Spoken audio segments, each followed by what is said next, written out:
আসসালামু আলাইকুম সবাইকে। এসএসসি পরীক্ষা ২০২৬ তথ্য ও যোগাযোগ প্রযুক্তি ঢাকা বোর্ড ঘ সেট প্রশ্নের ১০০% অ্যাকুরেট উত্তরমালা সহকারে সমাধান। হ্যাঁ ভিউয়ার্স, আজকের এই ভিডিওতে এই বিষয়ে বিস্তারিত থাকছে এবং A to Z ইনফরমেশন দিব। সবাইকে মোস্ট ওয়েলকাম আমাদের চ্যানেল এক্সাম রুলসে। যদি ভিউয়ার্স আপনারা নতুন হয়ে থাকেন প্লিজ চ্যানেলটিকে সাবস্ক্রাইব করে বেল বাটনটি অন রাখবেন যাতে সকল আপডেট নোটিফিকেশন সবার আগে পেয়ে যান। ভিউয়ার্স, এরপর কোন কোন বোর্ডের সমাধান লাগবে অবশ্যই কমেন্ট বক্সে জানাবেন। প্রত্যেকটা বোর্ডের সমাধান 100% অ্যাকুরেট উত্তরমালা সহকারে দেওয়া হবে, তাই দেরি না করে সবাই সাবস্ক্রাইব করে পাশে থাকবেন। ১ নম্বর হচ্ছে ঘ, ২ এর হচ্ছে ক, ৩ এর গ, ৪ এর ঘ, ৫ এর গ, ৬ এর হচ্ছে ঘ, ৭ এর হচ্ছে খ, ৮ এর হচ্ছে খ, ৯ এর হচ্ছে ক, ১০ এর হচ্ছে গ, ১১ হচ্ছে ক, ১২ হচ্ছে গ, ১৩ হচ্ছে ক, ১৪ হচ্ছে খ, ১৫ হচ্ছে খ। চলে যাই নেক্সট পেজে। ১৬ নাম্বার হচ্ছে খ, ১৭ হচ্ছে ঘ, ১৮ হচ্ছে খ, ১৯ হচ্ছে ক, ২০ হচ্ছে খ।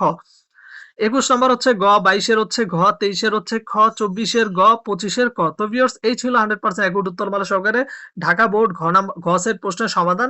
অন্যান্য বোর্ডের কোন বোর্ডের সমাধান লাগবে অবশ্যই কমেন্ট বক্সে জানাবেন। প্রত্যেকটা বোর্ডের সমাধান 100% অ্যাকুরেট উত্তরমালা সহকারে দেওয়া হবে, তাই দেরি না করে সবাই সাবস্ক্রাইব করে পাশে থাকুন। সকল ভালো থাকুন, সুস্থ থাকুন। আল্লাহ হাফেজ।